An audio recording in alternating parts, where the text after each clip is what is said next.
best and worst of the day, as we always start every training camp show. I'm going to start with Justin Fields with a third down. Got to have it throw in the 2-minute drill. They were doing an end-of-game fourth-quarter situation, offense down 2, and they were sort of on the fringe of field goal range, but they really needed one more set of downs. And Justin Fields put some nice touch on a pass. It was definitely not his first read, hitting Travis Homer, who was able to get out of bounds, get just enough yardage there and a first down to set up the game-winning field goal, which Cairo Santos made. So it was good, very good. Because to start that, the first series he threw an interception. So it was good to see him bounce back there. So yeah, I guess that's my best and worst right there, because you had one go very poorly, and then the next one, by the way, I think it was Josh Blackwell that picked him off. So credit to the defense there, but he bounced back. Really nice throw, good touch on that to get the field goal.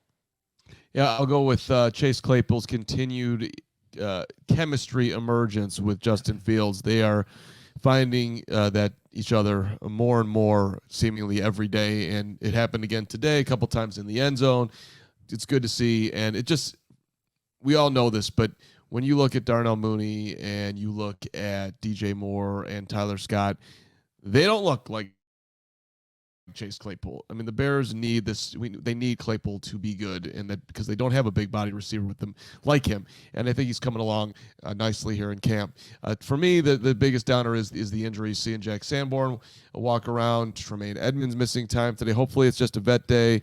We'll find out as the weekend goes along. Bears, of course, practicing tomorrow and Sunday.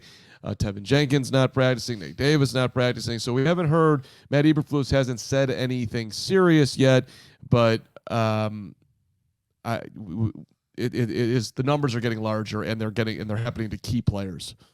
Yeah, guys, for my good, I'm actually gonna go with what you were just kind of talking about there, Mark. But it was good just seeing Nate Davis out there, because we had not seen him for the last couple of days, and he was standing next to Tevin Jenkins for a majority of the early portions of practice. So you saw both those guys out there. So for me, it's just good seeing 64 in the building on the football field, and hopefully he can actually practice, soon.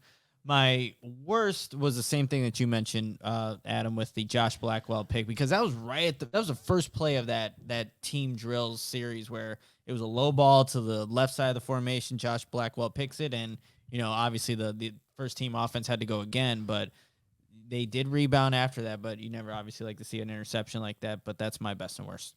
Yeah, I guess for my best, since I could probably say Chase Claypool every day that we've been out here, but since Mark already touched on that, I'm going to go with Tyler Scott.